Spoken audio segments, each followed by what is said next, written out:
The Ivy League cancels its 2020 fall sports season, including football. A smart move by the nerds or an overreaction? And President Trump demands all schools reopen in the fall, but Big Gretch refuses to do so if not safe. Who will win this battle, and would you send your kids back to school? Join the conversation by commenting live on YouTube and Facebook Live. This is the Fifth Chapter with Dennis Fithian and Brian Chapman.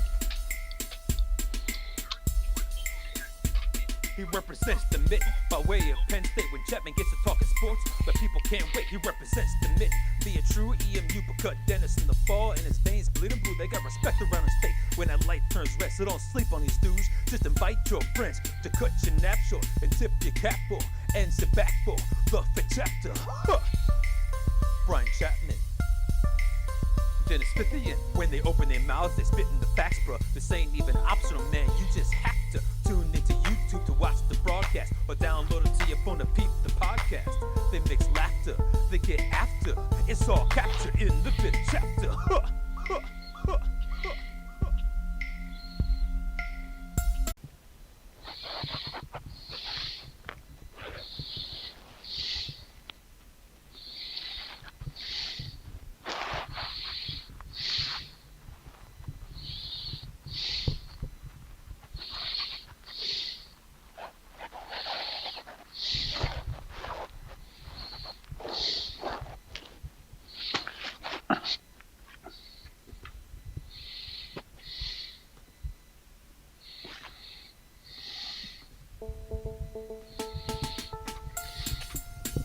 Tonight on the Fifth Chapter, no Michigan versus Washington and no Michigan State versus Miami in football as the Big Ten announces a conference-only season.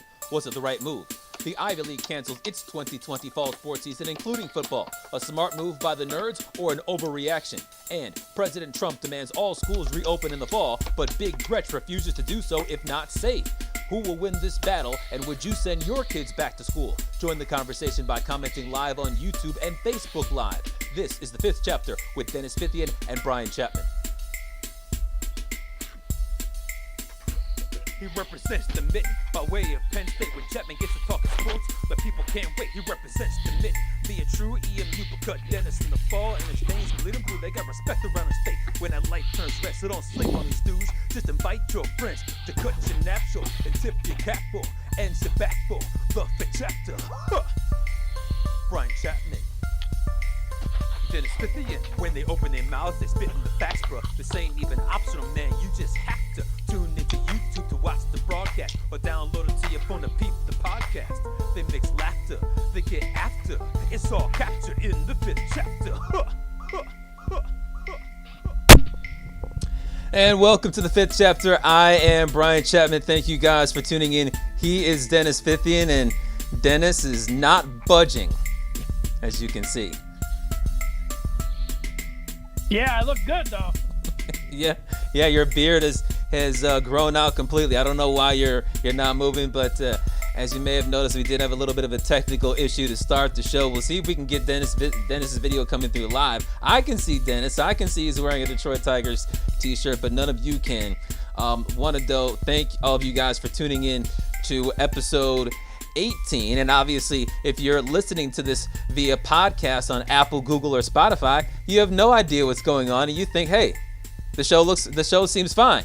I also want to thank those of you who are watching on YouTube or Facebook Live. Make sure that you subscribe, you participate in each show by sending in your tweets or sending in your comments on the side via the live stream, whether it's on Facebook Live or it's on YouTube.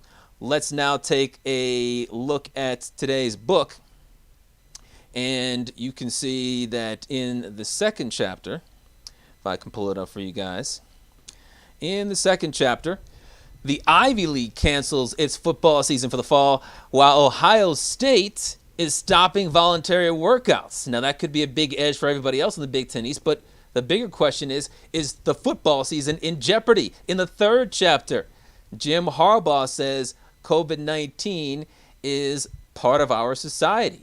Is it? What does that quote really mean? In the fourth chapter, you got Big Gretch going against Donald Trump.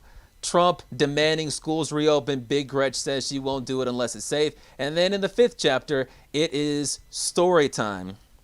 We start, though, with the first chapter. And in the first chapter, it is all about college football. There's going to be a lot of college football discussed in this show. And really the big breaking news in all of sports today was that the Big Ten decided to have a conference-only season. A conference-only season. And I'll put up an article from ESPN.com to show you some of the highlights. And after making the announcement, the Big Ten's statement said, by limiting competition to other Big Ten institutions, the conference will have the biggest flexibility to adjust its own operations throughout the season and make quick decisions in real time based on the most current evolving medical advice and the fluid nature of the pandemic.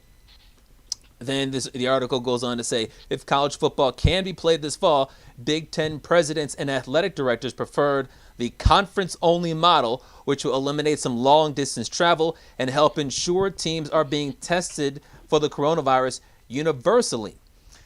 There was also a few quotes in the article from Deep South Buckeyes athletic director Gene Smith, who said that he would be in favor of playing 10 conference football games, and said that they could lock down the schedule perhaps next week. That's the preference. And said that they can move games. There's flexibility if they do something like that. So the schedule is a lot different than we thought for Michigan State fans who were excited about seeing them play Miami. Of course, Miami is one of the biggest hotspots of coronavirus right now. That's not going to happen. And for Michigan fans looking forward to see them play Washington, that game is not going to happen. Dennis, when you look at what is transpiring here in the college football world in Big Ten in the Big Ten with the lack of conference games, a lack of non-conference games, a potentially 10-game season, what goes through your mind? Well, the first thing is this was something that just buys the Big Ten and college football a little bit more time. It won't be a surprise to see other conferences. I know the Pac-12 is going to go this way, ACC is going to go this way, and we know that the SEC is going to hang out to the last possible moment before they would scrap any games. But it's one of those things that we talked about at the beginning of June. Warren Manuel said he wanted to make a decision by around July 1st. Well, now we're sitting here, it's the 9th.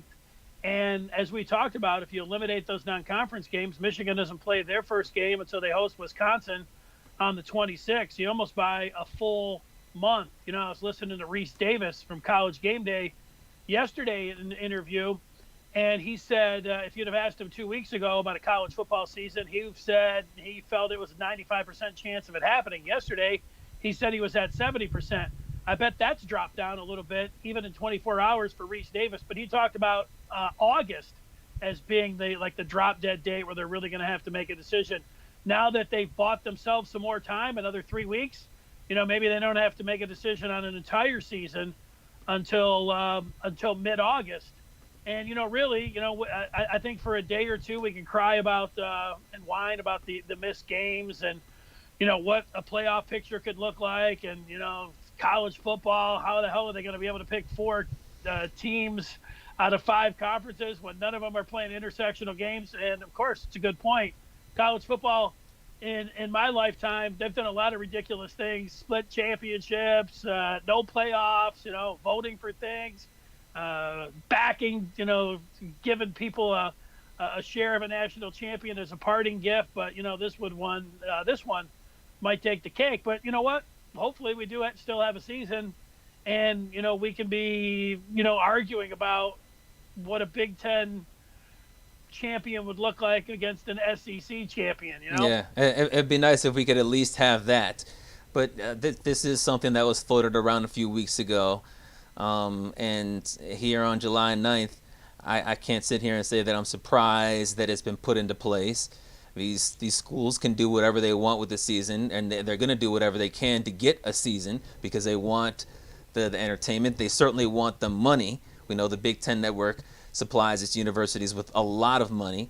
And we also know that they want to limit the amount of exposure that players have and coaches have to the coronavirus. And by limiting it to the 11 states where the Big Ten has its schools, as opposed to traveling to to Florida or having teams travel from Florida, traveling to Washington, having teams travel from Washington, Oregon, and all states from across this country. You limit it just to 11. I think that the Big Ten sees that while the case counts are rising across the country, they're terrifyingly high in the Deep South. So you wouldn't want teams to go play others from California, Arizona, Texas, Florida, and other places. They see that in the Midwest, in Big Ten country, we're not getting 5,000 new cases per day or 10,000 new cases per day. I was looking earlier today and I saw that Illinois is leading Big Ten states with about 1,000 new cases per day. It's also the most heavily populated state in Big Ten country. And Ohio is around that same range.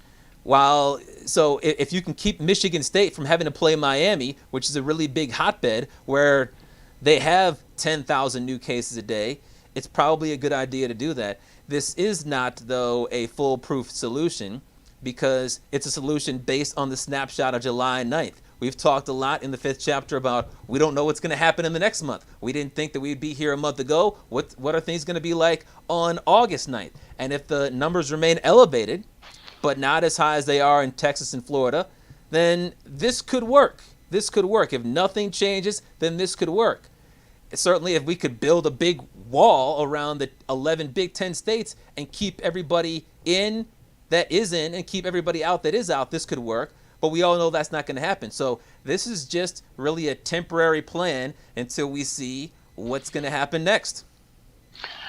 Yeah, I mean, it's really a backdrop of what's going on in the country here. You know, it seems like half the country has a cavalier attitude towards coronavirus, and they look at people that are taking it really serious as, fear mongers. And then people that are taking it serious are looking at the other side saying, hey, you guys are taking this with way too cavalier of an attitude. And it's drawn a lot along political lines. And, you know, it's one of those things. We see it with one of the other chapters we're going to talk about going back to school. But, you know, the one thing, these guys aren't getting paid except with scholarships. And even though 18 to 25-year-olds might not be in the highest risk category of dying, there's still uncertainty about this. And there's still, like, you don't want to put everybody together and try to exasperate the situation when, you know, we're trying to see if we can even this thing out. Now, you know, the other side is just ready to put on, whether they don't even want to wear masks, they just want to get on with it and see what happens. So, but the presidents, I've been all along, you know, looking at this and saying, you know, there's a very good chance that we might not have football. And your point is the best one. This is just a snapshot of where we're at right now. Who knows in 3 weeks, you know, the different states that are going to be the hot spots, and then, you know, maybe it'll cool off in the South. But I know the heat. Remember 2 months ago we were talking about, oh, well, you know what, this virus, there was a lot of talk about, hey, just think about in the southern states, that's where it's, with the heat, it'll kill off this virus. And that's what we thought. Yeah, that's not been the case. Not been the case. No, it's not even close to been the case. And as a matter of fact, it almost seems as if in those southern states and out west, Arizona and California, they are living in a world where they assumed that was the case. Hey, we've got more UV rays, we've got more heat, we've got more moisture, therefore we can go out and do things. We can go out and not socially distance, not wear a mask because the UV rays are going to kill all the coronavirus. And that's not the case. And people are still, while the hospitals are piling up with patients, while the people are seeing their friends and family get sick, or at least test positive while not sick, they're continuing to treat life as if there isn't a coronavirus. So definitely attitudes are affecting this, but I think the Big Ten is, look, is it a great move by the Big Ten? I don't know that it's a great move. I'm not going to consider it a terrible move either. It just seems like it's a stepping stone. It's the next step toward something that is not desirable, something we don't want. It's really, though, going to hurt the Big Ten's opponents because you got little guys like Central Michigan that were expecting big paydays for playing Big Ten schools. Central Michigan was expected to play 2 Big Ten teams this year. They're going to lose over $2 million. Bowling Green is going to lose over $2 million by not playing. You also look at inside the conference, a team like Rutgers is going to be punished because one of the teams on their schedule is Monmouth. That might be their only win on the season. They're not playing Monmouth, Syracuse, or Temple now. You look at Maryland. They were going to play Towson, Northern Illinois, and West Virginia. That's 1 or 2 wins off of their schedule. And then a school like Michigan State, they were a 6-6 team. They had to win their final 2 games to get into a bowl game. They were 4-5 in conference play, meaning they were 2-1 in non-conference play. You take 3 non-conference games off their schedule, and all of a sudden, it makes it more difficult for them to make a bowl game, if they even have bowls. That's a good point. Arkansas State was hoping to come up and get a big payday. Yeah, I mean, today's the day where you look and you say Michigan, Washington, that was always looking dicey, over the last month or two. But MSU, Miami, OSU, and Oregon, we can kiss all those goodbye. Here's some feedback coming in. This on YouTube. Keith says, chat. No, I just made that one up. This one says, I guess it makes sense, but really not sure how college football will survive the season. Players are going to get affected, and then what? And there's a question. Mm-hmm. Yeah, exactly, Keith. And then what? Don R. throwing a feedback up here on the live chat says, I live and work in Ann Arbor. I also work as a chapter advisor for one of the fraternities. I am very concerned with everything from in-person classes to Greek life to sports. It doesn't look good. Yeah, and Greek life, that's something we could certainly discuss when we get to the 4th chapter, but just real briefly, we know that when it comes to Greek life, they're not about separating, they're not about social distancing, they're not about wearing masks. You go into a frat party, there's going to be kegs, there's going to be people dancing right on top of each other, there's going to be a lot of sweat, a lot of people exhausting, particles into the air, and you don't go to a frat party, you don't go to a frat house, period, to have social distancing. There's going to have to be a lot of police presence on college campuses at these fraternity houses to make sure that they're not having fraternity parties where you can easily spread Rona.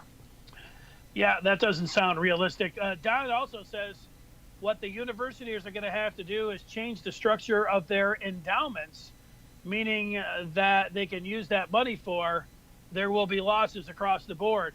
Yeah, I know they earmark those endowments, some of them where they give the money that are just used for medical research, and they can't, take that and pay for athletics. But you know what, Don, what was Stanford's endowment? Something like $27 billion with a B, right?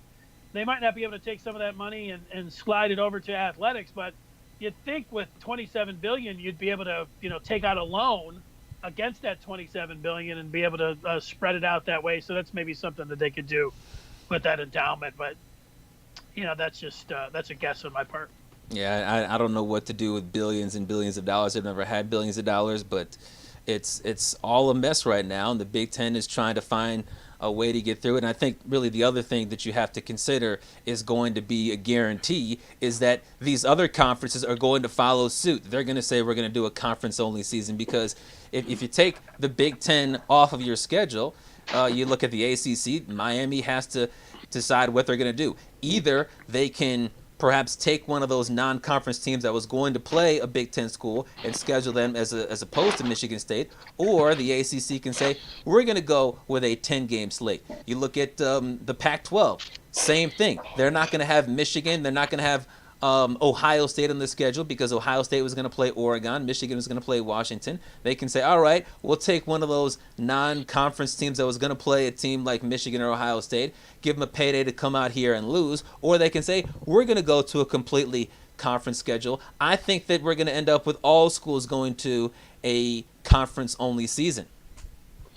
Yeah, I think you might be right about that. I think the other thing, it gets to a situation we talked about before, if they try to delay the season at all or push it back. Certainly if they went to spring, then it's really going to take on a different look because then you're going to have players opting out. They may start to look at that already, when you're going in. So you're thinking about, like, if you're a Michigan fan, Justin Fields, is he really going to go and play in these conference games? At what point, if they push it back and it gets into the NFL calendar and all, that's when it becomes a dicey situation with some of the star players. But I think that those guys would come back right now and play a 9, 10, Big Ten season, but you just start thinking about how they would pick the playoff teams. It's a difficult situation now when you get to compare some of like, hey, Oregon, Ohio State, Michigan, Washington. Now you're just going to have to go on your conference reputation. That seems like it could be a mess. Yeah, there's no way to compare. I mean, it was tough enough when you had most teams having all three of their conference games in September. Occasionally you'd have a conference game in November or October. But when it's one thing if the last time you can compare conferences was 3 months before the end of the season. Now, the last time you can compare conferences is the previous year. It's going to be a mess even if we get to the playoffs. This might be a year where they decide, let's not have playoffs, let's not worry about extra games, let's not worry about bowl games, let's just finish the season if we can get to the end of the season. All right, well, Chapter 1 is in the books, but Chapter 2 sounds a lot like it because yesterday the Ivy League, they canceled fall sports. Meanwhile, Ohio State shut down voluntary workouts after multiple positive tests. These two items, Chap, what do you think? The Buckeyes closing their doors and the Ivy folding up their tents and canceling the fall sports season. Yeah, and I'll put the tweet up that the Ivy League posted yesterday to announce that they were going to be canceling the season, consistent with campus health and safety policies across the league. The Ivy League presidents outline phased-in approach to intercollegiate athletic activity, including no competition prior to the end of the fall semester due to the COVID-19 pandemic. And as far as Ohio State is concerned, got an article for you regarding that as well. And basically it just says exactly what Dennis says. You can read in this first paragraph, the Ohio State Athletic Department has paused all voluntary workouts following the results of its recent COVID-19 testing, the university announced Wednesday evening. And really the key there is the reason, and it was because of the COVID-19 testing. The first thing I do is I look at the Ivy Leagues, and you have to understand, you have to realize that they're the nerdiest, they're the smartest people in probably the country, if not the world. Dennis is a smart man from Eastern Michigan. Ivy Leaguers are smarter than him. I'm a relatively smart man from We Are Penn State. Ivy Leaguers are smarter than me. And when these group of nerdy people, whether you're talking about students, whether you're talking about alums, whether you're talking about Ivy League professors, and certainly athletic directors, presidents get together and they make a decision, it makes sense to listen to what that decision is. And they said no fall sports. They were the first, if you remember back in March, to say, we're not going to participate in March Madness. We're not going to participate in the NCAA tournament. And there were probably some folks out there saying, why are these Ivy League nerds dropping out so soon? But a couple of days later, everybody dropped out. March Madness was gone.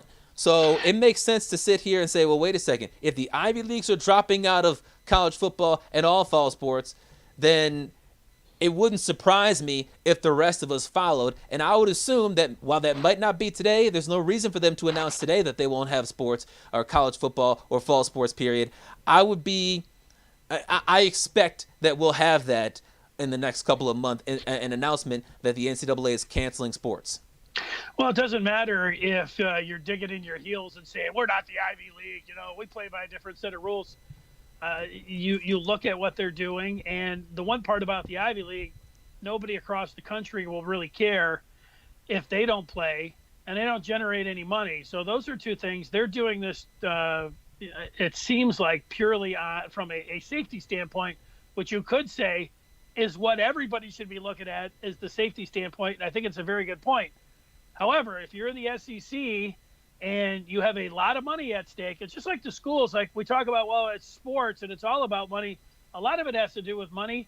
Just like on the campuses, Notre Dame, the kids are supposed to be, the students are supposed to be reporting to campus in early August.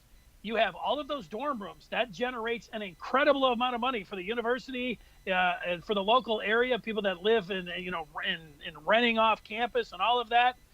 All of these schools, it is a huge amount of money. That is all being factored in here. So it's not just the sports side, but, on the sports side, when you look at the money that is there, that is a factor. But you know what? People want to play too. if we were all just sitting around and thinking like, if we all felt like it was like if 99% of the country felt like, man, this is scary enough where we need to stay home and let's really just, you know, take 6 months off and look to 2021.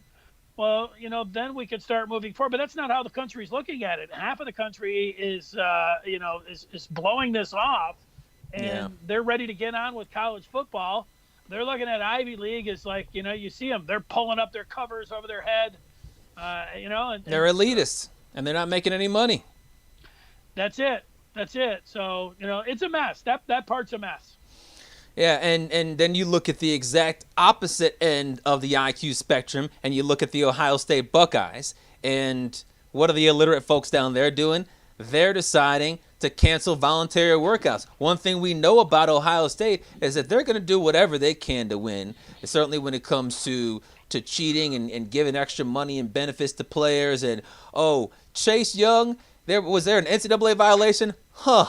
You know what? Why don't we just sit him out for Rutgers and Maryland, but bring him back for Penn State and Michigan? We know they love to skirt the rules, but even at Ohio State, they had to look, and this is just voluntary workouts, but they had to look at what was going on with their coronavirus tests, their positive tests, and shut things down for an indefinite amount of time. Now, does that mean that when they get back to working out, whether it's next week or 2 or 3 weeks from now, they're all going to be fat and sloppy, and then they're going to go, 4-6 in the 10-game season? Probably not, but this is another bad sign about what is to come. You got the Ivy League nerds saying, hey, we're just canceling everything right away, and you got Ohio State saying, you know what? We're going to take a week, we're going to take some time off due to coronavirus tests. What if this happens during the season? We could see other schools, Iowa, Michigan, Michigan State, Penn State, whomever, Illinois, or teams outside of the Big Ten saying, we're going to have to take a pause for a week or two because of coronavirus tests. That's going to devastate the season. It's unsustainable. It's looking like they're not going to have a season. All right, here's more feedback on the live chat. It's Jim who says, Jim K. What's up, Jim? I'm skeptical that we'll have a season this year. Right now, some states are worse for wear than others, and even with conferences-only seasons, teams will have to travel to these states for games. That's from Jim K. And here's how about Lawrence? How about Lawrence on Facebook Live saying Ivy football doesn't make the budget for their sports programs? That's right. I mean, there's the big part about money when you're looking at the Power 5 conferences. What the Big Ten did today was buy themselves some more time. Yeah. September 26th was Michigan's opener in Big Ten against Wisconsin.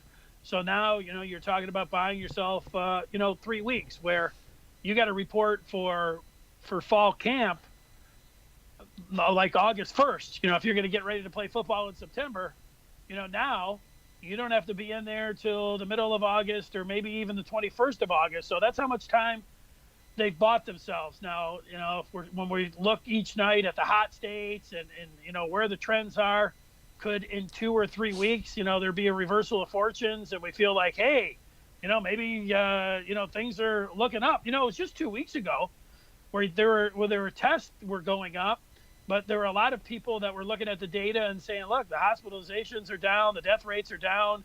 These are all good signs. I mean, it was you last week. I saw it on a tweet, chap. You were like, Michigan, hey, no deaths for the first time since March. But I mean, it was one day, but it seemed like something positive. But in the last week, I don't know if it was, Jobby Nooner or whatever else, the 4th of July, rallies, protests. I don't know what it is that we're seeing now. The 600 new cases today. Well, yeah, it seems like we're back in, mid-March now. Yeah, it's steadily going up. And going back to the previous comments that you mentioned on the live stream, I was watching Nicole Auerbach of The Athletic. She was interviewed on BTN about an hour or two ago. And it basically, I mean, you talked about buying the Big Ten more time. It also shrinks the map by going to 10 games and then having 11 states to worry about as opposed to 30 to 40 to 50. And she talked about how some states have a 14-day quarantine that they're putting in if you want to come from another state. You look at New York, New Jersey, and Connecticut, I know, for example, are three that are forcing people that are coming from those states with lots of coronavirus to have a 14-day quarantine. Now, I don't know the Rutgers schedule in its entirety, and I don't know all the states that have that. But let's say, for instance, Rutgers is bringing in a school from Florida for a game, and Florida is obviously on that list of states. Is a team going to come in there 14 days early to quarantine to play Rutgers? No, that's not going to happen. This game's going to get canceled. Or they're going to do like they have done in the professional leagues, and they're going to waive that for the college athletes. I don't know if they're going to do that, but if you look at the American League East and actually the NL East, you look at, the Yankees, they play the Rays, and the Marlins, they play the Yankees, and they have that 2-week, what you're talking about. If you're going to go in there, they've waived that for the professional teams, so maybe they would do that for college too. Well, and that's a possibility. Obviously, with college football, you'd be talking about 3, 4, 5 times the staff as a baseball team that'd be coming in, so that's a big difference. And then even if you just look at the 11 states that they would have in the Big Ten, what if Minnesota's numbers get too high? And Big Gretch, a lot of her critics say that she just likes to shut down and lock down everything. What if Big Gretch says, hey, Minnesota's numbers are too high, the Golden Gophers have to quarantine for 2 weeks before they play the Michigan State Spartans? That's going to effectively cancel the game. Yeah, I mean, maybe they'll just play, you only can play the teams in your state. Michigan will be able to play Michigan State, and they'll be able to play Eastern, Western, and Central, and maybe that's just what we'll have. Maybe 2 round robins, and we'll have the state of Michigan winner, and then we'll get to 2021. Mm-hmm. Now, one thing that I wanted to post, I wanted to show it for everybody up there, was a tweet that I put out. It was either last night or earlier today. I think it was earlier today, and I was actually 5:55 this morning, and it got a lot of feedback, a lot more feedback than I thought. But it's something I believe, and I put it up there so everybody else can see. And I said, I'm starting to hope we don't have sports return later this month. We deserve to be punished as a nation with more sports-free months for not taking this virus seriously, trying to live as if it's not a big deal and letting cases continue to skyrocket. We don't deserve sports. That's something that just popped in my mind last night when I was Ubering, and I decided to put it to my social media after I got a chance to do so. And I really feel that way because when you look at the return of sports, it's a sign that things are returning to normal. All right, we got this under control. We can have sports. But things are getting more and more out of control if you look at a lot of these states in the country. You look at Canada, where they're going to have the NHL bubble. They don't have a lot of provinces with tens of thousands of new cases per day. They've never had 3,000 in their entire country in one day. And last month, they didn't even have 700 new cases in a day. They deserve sports. You look at Italy, that was once the epicenter of the coronavirus. In the past 30 days, the most new cases they've had in a day is 577. They've had less than 35 deaths per day over the last 2 weeks, while Florida had 120 just today. Then you look at whether they deserve soccer or not, I'd say yes. In South Korea, they've never had 4,000 new cases a day like Arizona did today. They've had less than 14,000 total cases since the pandemic started and less than 300 deaths. They deserve to have KBO baseball, and they do have it. In New Zealand, they have had 40 positive tests in the last month, so they can pack a stadium with 20,000 fans. But in America, we want to reward ourselves with sports and concerts when we're breaking records for positive tests and these hospitals are getting jam-packed. We don't deserve it. And I think that perhaps if a month from now or 2 months from now, we see that baseball plays 10 games or less and then has to shut down. College football doesn't happen. Basketball can't reopen its bubble. And the only sport we have is the NHL, which is taking place in Canada. We might say, you know what? We deserve this because we didn't handle it right. Maybe now's the time to finally crack down and get it right like it seems everybody else is doing around the world. Well, it's not a surprise that as of late, you've been ratioed in that tweet there with people firing back at you. But it's understandable because we're a nation that is split. We are split on politics. We are split on virtually everything. And we are split on the pandemic and the coronavirus. I mean, we could get, and we could call them names, and they can call us names, everything going, back and forth. But there are a lot of people that, in their hearts, believe that we should be going back to school in the fall, that we should be playing football in the fall, that hey, that we're in good shape. Like maybe they are talking about themselves personally, like they keep themselves in good shape. Mm-hmm. They don't feel like their kids are in any danger. They feel like maybe they're a small business owner. Maybe they're looking at a situation where they own a restaurant and that their livelihood is being taken away from them, where they see a big store down the street or a big restaurant able to have their doors open and up, and it doesn't seem fair to them, and it feels like they're getting squeezed out. And it does have to have the economy come into play. You do have to live with this. It's not going away. And they do look at the data. And over the last month, there definitely seemed like, well, there was. I mean, there was definitely a drop in the deaths per day and per week, and it looked like, I mean, you could look at that data and the hospitalizations, you could see that there were spikes in positive tests, but you can always say, yeah, well, the data, if you're testing more, you're going to get more. But look at the deaths, look at the hospitalizations. We should be looking to come out of this. And there's a lot of people that really believe that. So Mm-hmm. and You don't get hospitalized if you're healthy. Some. Well, you know what? I think that I tend to agree with you more than we're all set. Let's just get back. Let's get on with it. Let's open up the doors and see what happens. I'm more with you on that. But believe me, it's not a vocal minority. It seems like we are split as a country on this. Yeah, well, and not that everybody's a sports fan in this country, but but when we get to the point where these sports are not coming back, where it's a certainty, especially football, I think that maybe that'll be what gets some folks to say, all right, we've got to take the right steps right now. You'd think that not having sports for the last 3.5 months would get people to do so. But there's been all this talk about reopening, including sports. Maybe if we find out we're going to have several more months and that sports is not just a couple of weeks away from returning permanently, we'll finally crack down the way we need to so we can become like South Korea, New Zealand, Canada, which is just a few miles away. All right, let's turn the page now to the third chapter. And that takes us, well, we're still talking about college football. J.I. Block M. Harbaugh, the head coach of Michigan, was in a Zoom call with members of the dishonest media yesterday, and he spoke about coronavirus. And I'll share with you what he had to say, some of the more interesting quotes that Harbaugh had with the media. And it was basically kind of about where we are and how we need to almost accept where coronavirus is in this country.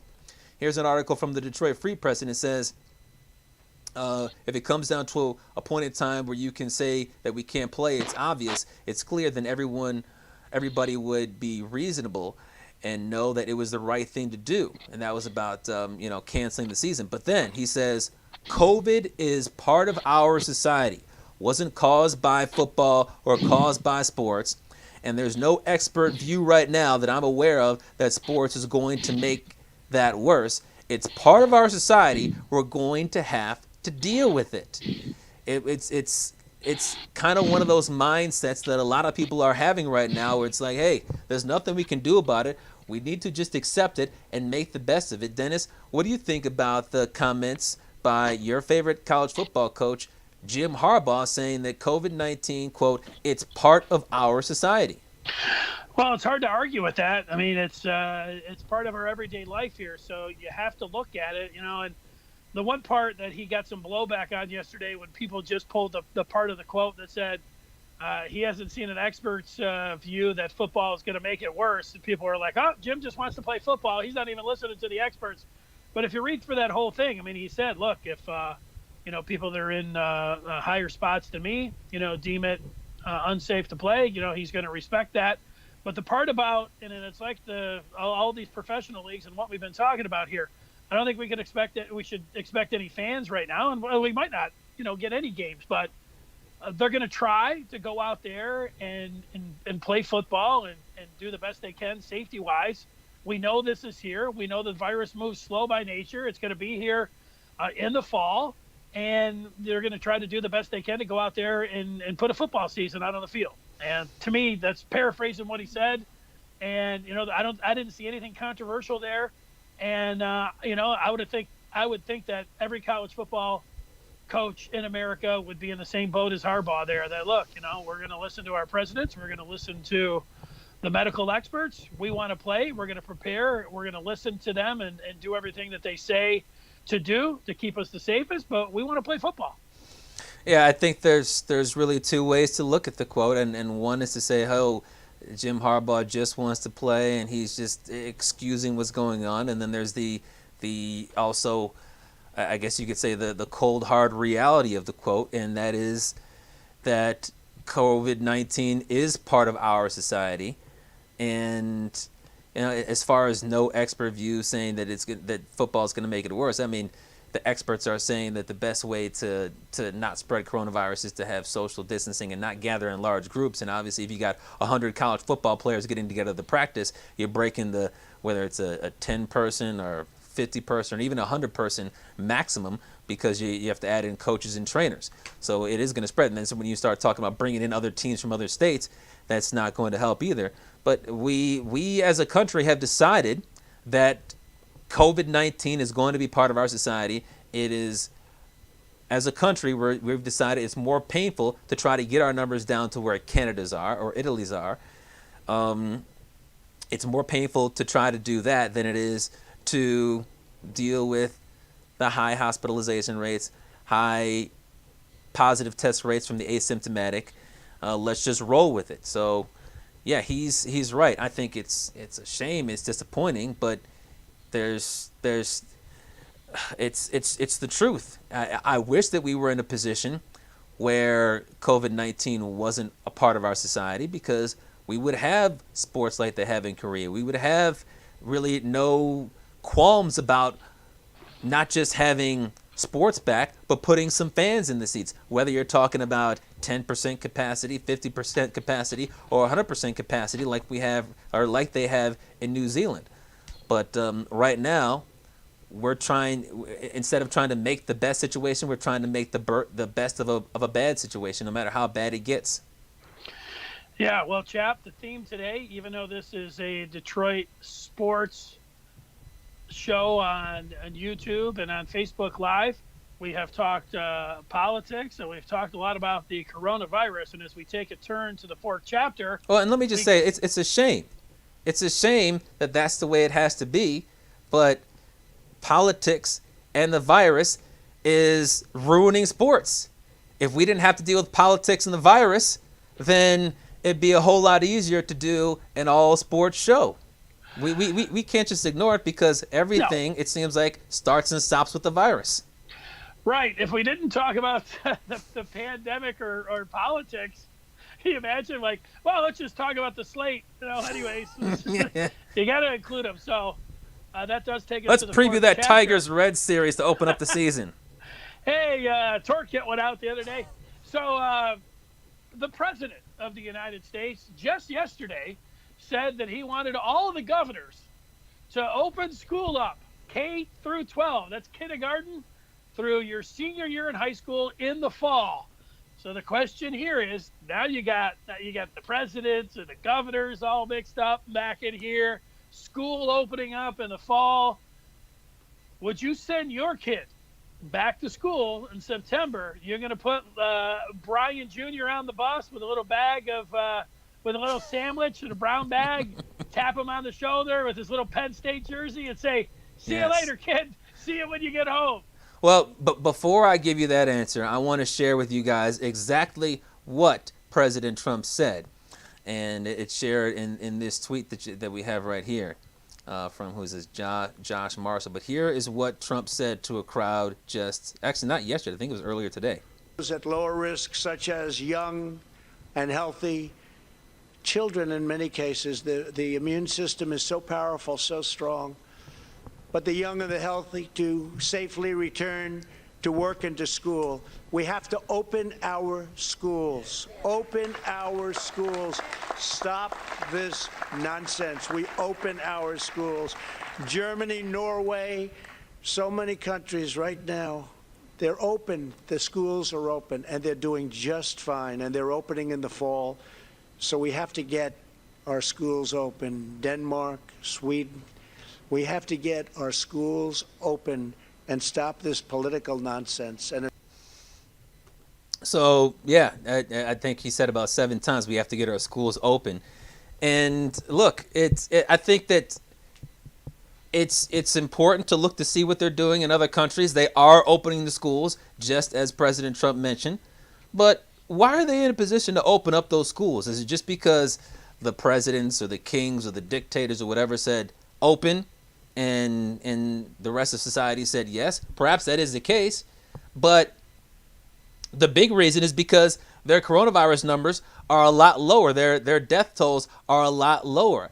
I think it's embarrassing that we've had coronavirus in America since the end of January, and 5.5 months later we're talking about, all these different regulations. But look, the big difference is that in European countries, and a lot of these European countries that he's referencing, they have 100 new cases per day or less. In a lot of these big cities in America, we're having over 1,000 per day. We 5.5 months after the first case in America, we should not be at a point where we're talking about all these weird regulations and rules to try to get kids into school and 6 feet apart and send them to school 2 days a week. But because we've screwed this up, now we're going to sit here and talk about, well, let's just send them. Look, I'd be concerned if I had a Brian Jr. about sending him to school, or a Brianna Jr. about sending her to school. In Michigan, it might work for a bit, but if you live in Arizona, Texas, Florida, California, South Carolina, places like that, you can't send your kid to school in a situation like this. It's not even about whether or not they're going to get sick. It's about bringing it back to you, and it's about, whoa, last time I checked, everybody at a school is not a child. Adults work there, teachers, folks in the cafeteria, janitors, the superintendent, the principal. Those folks are at risk as well. I wouldn't feel comfortable. It's a snapshot in time right now on July 9th, like we're talking about with the Big Ten's conference-only season. But right now, I'd be apprehensive about doing so in Michigan and some of these other states. No way. You're actually a father, so I think your opinion is very important here. Well, I'd like to name Brianna, chap, so I think that's a good one. I think, Saquon Chapman and Brianna Chapman. Saquon. You're all set there. Yeah, the thing is, if you feel like you're healthy yourself, like you're in good shape, you don't have diabetes, you're not overweight, you don't smoke, you work out, you're in great shape, and then you feel like your kids are the same way, and you want to send them off to school because you can't afford to take, school, to work off yourself and have them home, then, I can understand why you'd want your kid going to school. Meanwhile, all those things that you mentioned about the janitors and things, you start to think about your kids, and yeah, it might not be deadly for, your 10-year-old kid to go to school, but when he comes home, who knows, who's coming to your house and what the ailments are, under your own roof. I would think that there would be, a quarter of the kids that couldn't go to school to begin with because of their parents or their grandparents, or something that they're living with at home. So there's a quarter of your kids. You've got also the situation where the tough part is you can't allot what we're finding out. Not everybody is able to take classes online. So there's another layer of it. But I was looking at Tennessee where they were going to do 2 hours out of the 7 and have some kind of staggered lineup. That's where it was going to be, in person, where you would go to school, and they're going to try to have social distancing. And I don't know, you just start thinking of all the situations where buses, and you're telling me that, kids are going to be in the cafeteria 6 feet apart. And I don't know, man. It doesn't sound very realistic. The CDC, as part of their guidelines about what should be done to make it safe for students in the fall, is to eliminate going to the dining. Trump waved off the CDC. Didn't you see that? Yeah, well, I saw that he disagreed with that. I mean, I don't know what kind of background outside of the last 3 years he has in public health and infectious diseases, But he doesn't. He's on the other side of Fauci and the CDC now. He just needs to. He needs to have the trifecta of saying something that he doesn't care what the WHO says either. That will be right there. oh, I don't think America's in the WHO anymore. But Big Gretch responded to President Trump. She, of course, is the governor of Michigan. And while President Trump said that if schools decide or if states decide not to reopen, that he's going to try to take funds away from them, most funding from schools comes from inside the state, and the decision to open up the states or open up the schools is not the president's, it's the governors or even the mayors and county officials. But Big Gretch responded in part to President Trump earlier today via Twitter. And as you can see right here, she said, I want to make this clear. I will not send our kids and education workforce into our schools unless it is safe to do so. Plain and simple. I've made decisions based on science and facts to keep Michiganders safe since the beginning and won't stop now. So, I mean, we've seen a battle royale in the past in terms of opening up Michigan or liberating Michigan between President Trump and Big Gretch. This looks like it's going to be another one. Fortunately for the state of Michigan, as of right now, the coronavirus numbers are faring much better than they are in Florida, where they're going to reopen regardless. 10,000 people getting sick a day. Who cares? You're opening up. I don't know what the situation is in Texas, California, all these other states, but some of them are planning to open up no matter what. This is going to, unfortunately, put us in a situation where we're talking about politics. And once again, I'll go back to this. It's a shame that in the last 5.5 months, we didn't settle this. And instead, we have to talk about, is it safe or not? If they do go back, are we going to have, I saw that they were talking about having like plastic sneeze barriers around all these desks so that students will not be able to sneeze and have it circulate around the classroom. You talk about staggered start times and kids going for 2 hours a day. It's embarrassing that we're at that point right now. But this is where we are, so we can expect more battles like this between Big Gretch and Trump, between other governors and Trump, between governors going at each other. It's a mess. Well, get ready for people to throw the teachers into the mix here, too. Like, if they're only working 2 out of the 7 hours a day, then there's a lot of people that don't want to see their property taxes, going to the schools, where if they're going to be shut down and they're only going to be doing, 2 out of the 7 hours. Well, is it that they'd be open or that they'd be working 2 hours a day, or they would have like 3 shifts of students coming in for 2 hours at a day? Yeah, I don't know that answer. Okay. Chat. Yeah, I just saw some people complaining about their property taxes and. Oh yeah, they are going to do that. Yeah. Well, I mean, you got a point. I mean, if you're sitting there and you're sending a lot of money, to the schools, and then there's not school, you're like, well, where's all the money going to? Should the teachers all still get paid in full or what? Yeah, I don't know.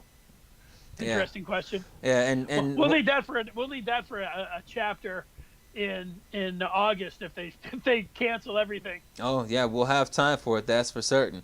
But one of the things that you brought up was about how you predicted just off the top of your head, a quarter of the parents are going to say, I'm not going to send my kids to school because we're at risk at home. Either I'm at risk or my spouse is high risk.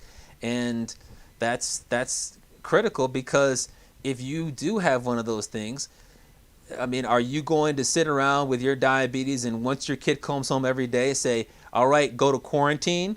If you're a 7 or 8 year old kid, what do you do when you see your mom or your dad in the car line? You go run up, Mom, Dad, and you give them a big hug.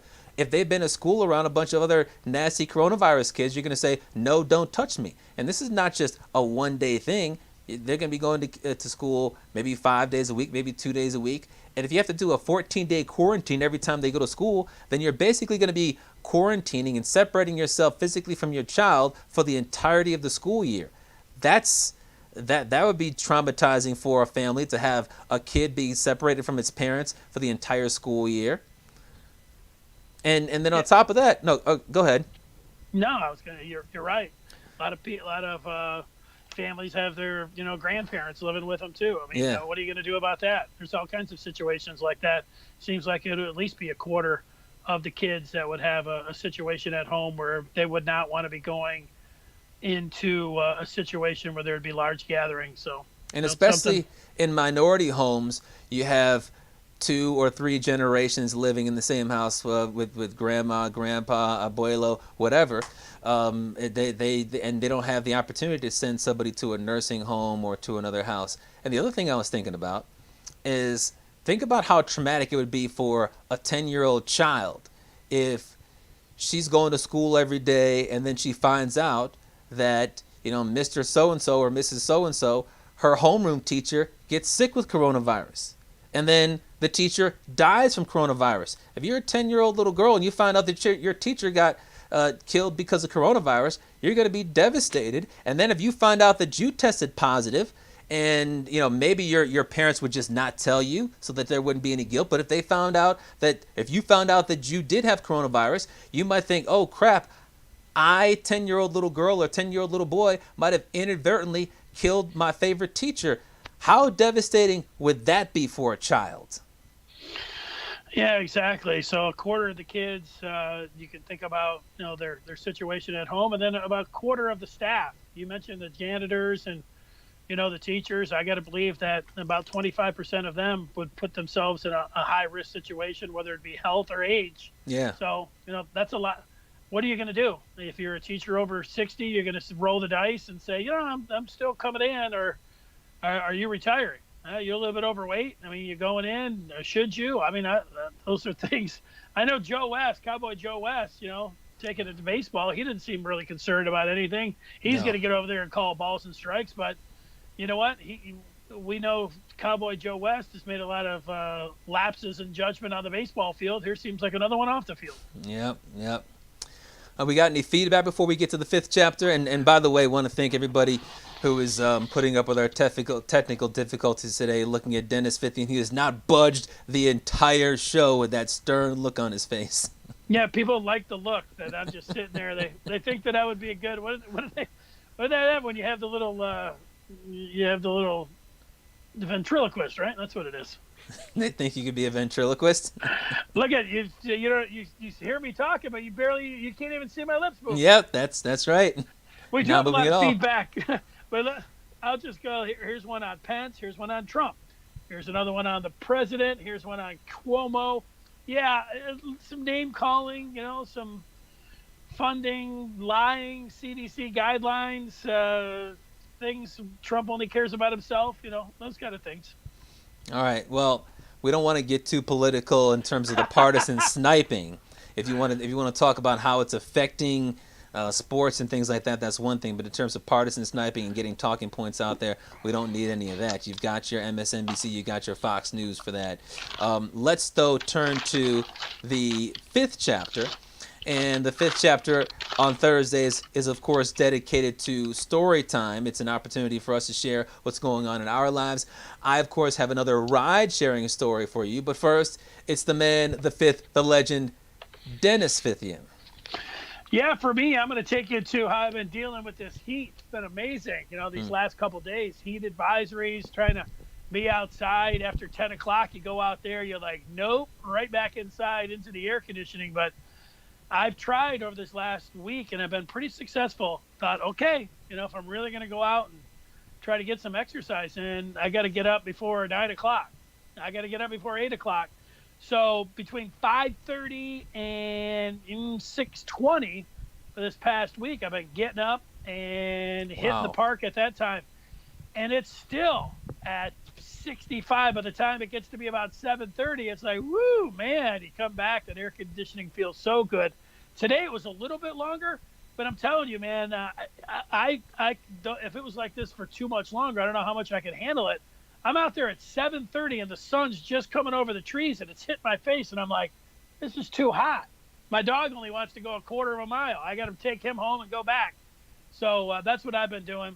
5:30, 6:20, getting up, getting out there, getting it in. But man, it is. It's been a tough heat wave. Well, has that accelerated the 50 and 50? Exercise has never been my problem. Exercise and weight, even though I did, without the gym, I wasn't working out like I was, prior to that. But I've had a good week or two of Look, you got to work out, man. You got to figure it out. I'm not going to the gym anytime soon, so push-ups, sit-ups, doing a little barbell work, and so that's all good. To me, it's coming down to the diet, man. Mm-hmm. I can't don't lay off the sugar, lay off the flour, lay off the beer. Not totally, but reduce it about 90%. That's what I did last year and had great success. Those are my 3 hallmarks. If I do those things, I'm doing pretty good. I had a good week. Yeah, I can tell you yesterday I went out and played golf for the first time this year. I played with my dad, and he's older, so he was in the cart, and I walked the entire course. I carried my bag for half of one hole. I put the bag on the golf cart, but other than that, I walked the whole course, and my legs are a little bit tired from doing that yesterday. So definitely with this pounding heat, it's been an issue. All right, so for my story time, obviously a lot of you guys know that I drive for Uber and Lyft, and I never know who's getting in my car until they get in.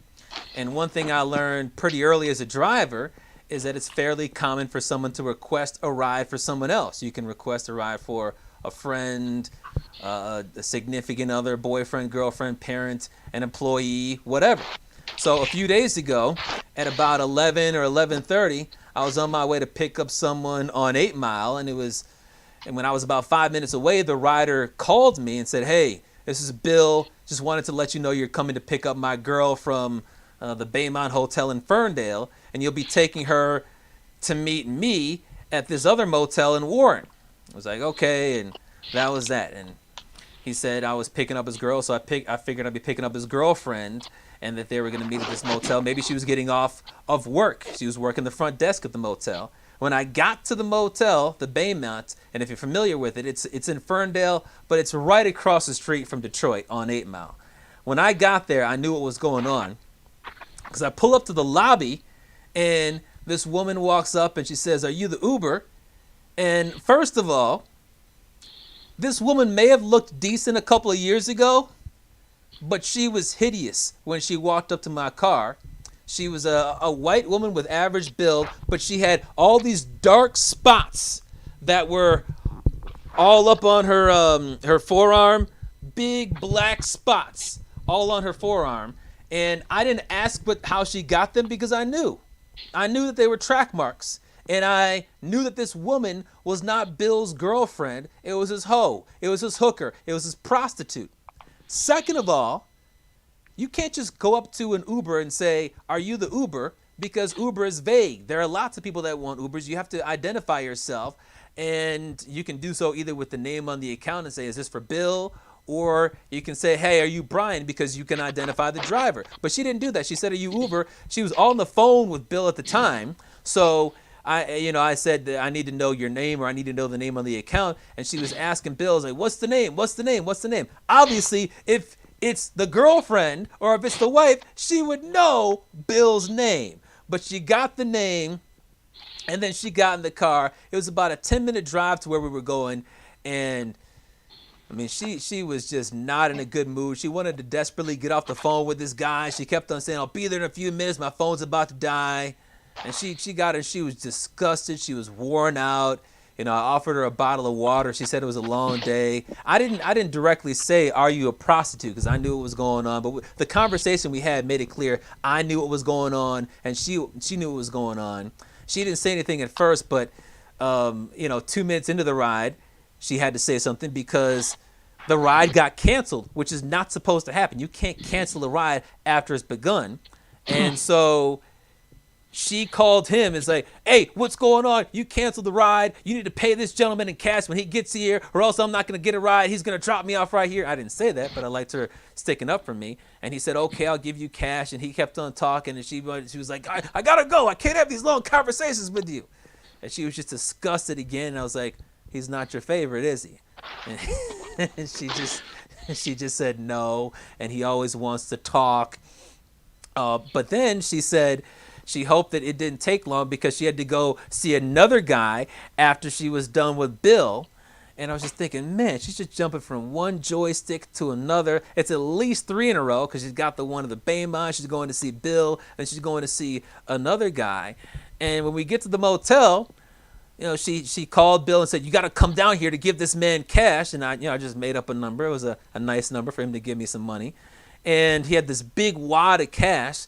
And he apologized to me, and he actually gave me $5 extra on top of what I said. And he was apologizing to me, apologizing to her, trying to make her feel good. But she just wanted no part of it.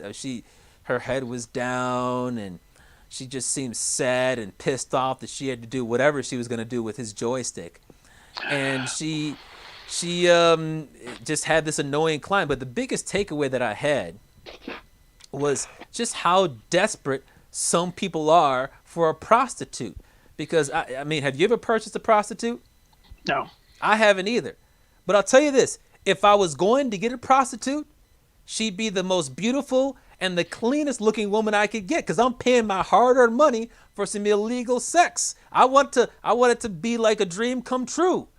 But this hooker was looking like trash, disheveled, lots of drug addict track marks on her arms, disgusting. And this man was still rolling out the red carpet, not at the Westin. It was a dumpy motel, but rolling out the red carpet and talk about I apologize and trying to do whatever he could to get this nasty, disgusting woman to treat him like a king. It looked like she came out of a porta potty. He probably got a pretty good deal. Here's a little tip for you. When it shows up on the Uber and the client's name's Trixie, you got a pretty good idea of what's going on there. It didn't say Trixie because he was ordering the ride for her, but I've had prostitutes get their own rides so that they could handle their business before. There's been a lot of prostitution that I've I guess aided in the last couple of months. I like my look after that story. There's my look at you after that story. Yeah, stone face after the story. You're not phased at all. That's all I have to say about that story. Well, look, coming up on Tuesday, how will other conferences deal with their non-conference slates? We will talk about that on the Fith chapter. That will be on July 14th. Amazing. Everybody have a great day. Hopefully we'll hopefully you'll move next time. We'll freeze Chapman and I'll talk next show. See ya. Be like this.